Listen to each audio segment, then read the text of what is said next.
তো আমার সঙ্গে ভেস প্রথমে তারা পুলিশ সদস্য মনে করেছিল। ওই 1 থেকে 1.5 মিনিট যে সময়, এই সময়ের মধ্যেই আমি কিছু ছবি নিই এবং সেই ছবিতেই কিন্তু আমি লাইভ 7 থেকে 8 জনকে গুলিবিদ্ধ হতে দেখি। আমার একটা টপ শটের দরকার ছিল, অর্থাৎ উপর থেকে আমি একটা ছবি তুলবো, আমার সেটার দরকার ছিল। আমি একটা ভবনে উঠার চেষ্টা করি, সেই ভবনে আমাকে উঠতে দিচ্ছে না।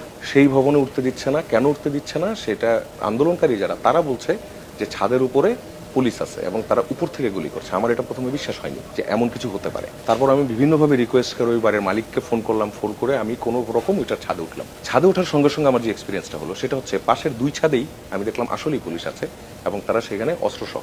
আমাকে দেখার সঙ্গে সঙ্গে তারা প্রথমে, যেহেতু আমার সঙ্গে ভেস্ট, প্রথমে তারা পুলিশ সদস্য মনে করেছিল। ওই 1 থেকে 1.5 মিনিট যে সময়, এই সময়ের মধ্যেই আমি কিছু ছবি নিই এবং সেই ছবিতেই কিন্তু আমি লাইভ 7 থেকে 8 জনকে গুলিবিদ্ধ হতে দেখি। তার কিছুক্ষণের মধ্যেই ওই আশপাশের ছাদে যারা ছিলেন তারা আমার পিঠের পিছনে প্রেস লেখা দেখে সঙ্গে সঙ্গে সেখান থেকে আমাকে তারা বন্দুক তাক করতেছেন, আমাকে এবং আমার ক্যামেরাকে, এবং বারবার তারা বলছেন যে যাতে আমি এখান থেকে সরে যাই, যাতে আমি এখান থেকে সরে যাই। একই ভেস্ট আপনাকে পুলিশ কখনো মনে করছে তাদের, অথবা ওরা এরকম মনে করছে।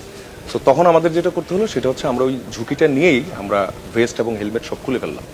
খুলে আমরা ওইখানে একটা হাসপাতালের পাশে জাস্ট কোনো রকম ওইখানে রেখে তারপর আমরা সামনের দিকে হাঁটতে থাকলাম।